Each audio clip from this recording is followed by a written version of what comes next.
एक दिन की बात है। एक साधु गांव के बाहर वन में स्थित अपनी कुटिया की ओर जा रहा था। रास्ते में बाजार पड़ा। बाजार से गुजरते हुए साधु की दृष्टि एक दुकान में रखी ढेर सारी टोकरियों पर पड़ी। उसमें खजूर रखे हुए थे। खजूर देखकर साधु का मन ललचा गया। उसके मन में खजूर खाने की इच्छा जाग उठी, किंतु उस समय उसके पास पैसे नहीं थे।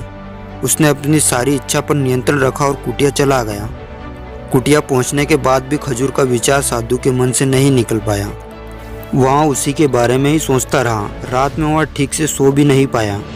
अगली सुबह जब वहाँ जागा तो खजूर खाने की अपनी इच्छा की पूर्ति के लिए पैसे की व्यवस्था करने के बारे में सोचने लगा।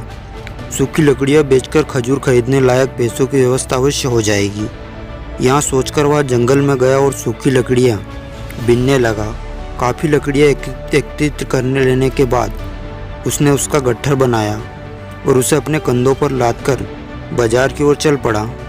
लकड़ियों का गट्ठर भारी था, जिसे उठाकर बाजार तक की दूरी तय करना आसान नहीं था, किंतु साधु चलता गया। थोड़ी देर में उसके कंधे में दर्द होने लगा, इसलिए विश्राम करने वहाँ एक स्थान पर रुक गया।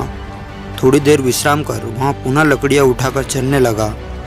इसी तरह रुक रुक कर किसी तरह वह लकड़ियों के गट्ठर के साथ बाजार पहुँचा। बाजार में उसने सारी लकड़ियाँ बेच दी।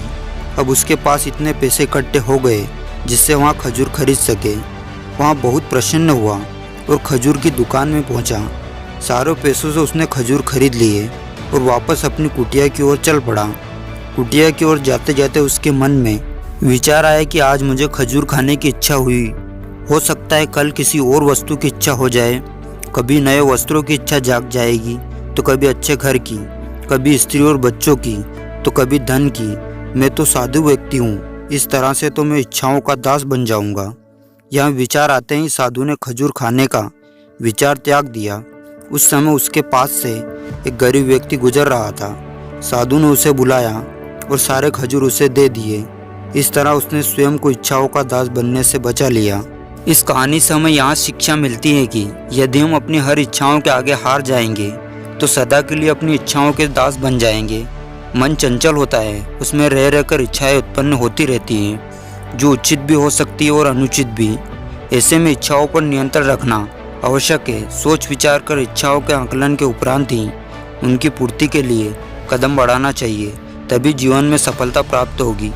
हमें इच्छाओं का दास नहीं बनना है, बल्कि इच्छाओं को अपना दास बनाना है।